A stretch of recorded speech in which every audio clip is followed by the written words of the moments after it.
Predictions by Migration Observatory have found that the number of people moving to the UK will not fall below 300,000 a year for the rest of this decade.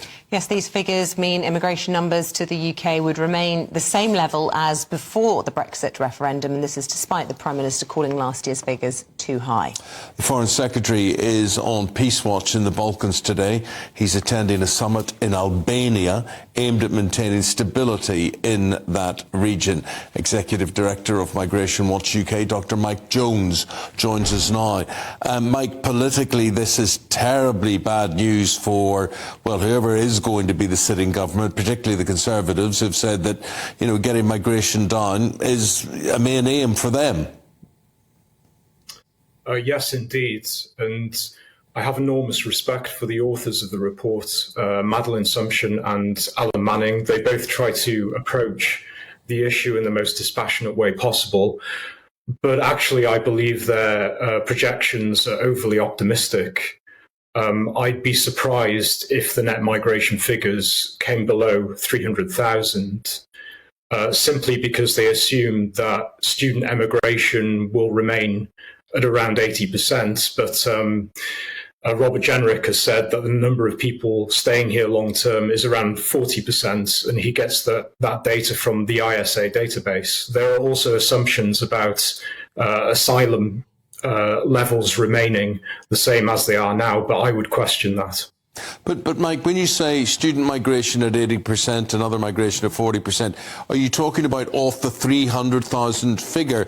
Because if you are talking about that as an overall figure, that surely is not as frightening as these headlines suggest, with the sort of picture that people will conjure up as the type of illegal migration that is happening, for instance.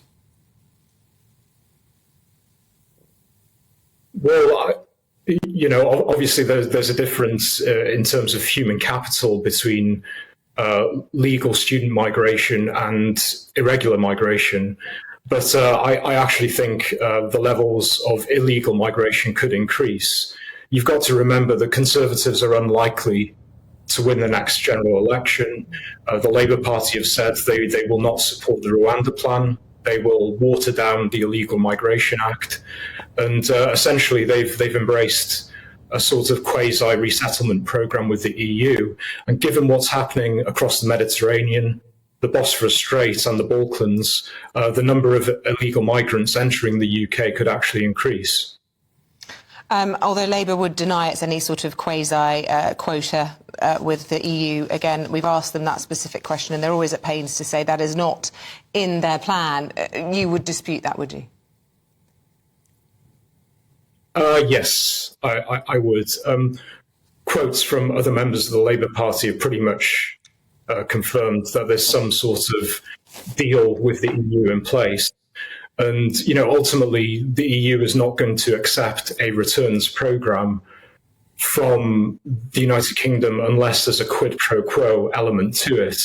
And if we do enter into such an arrangement, then obviously we'll be receiving more illegal immigrants than the people we send back, simply because of what happened under the Dublin rules when we were a member of the EU.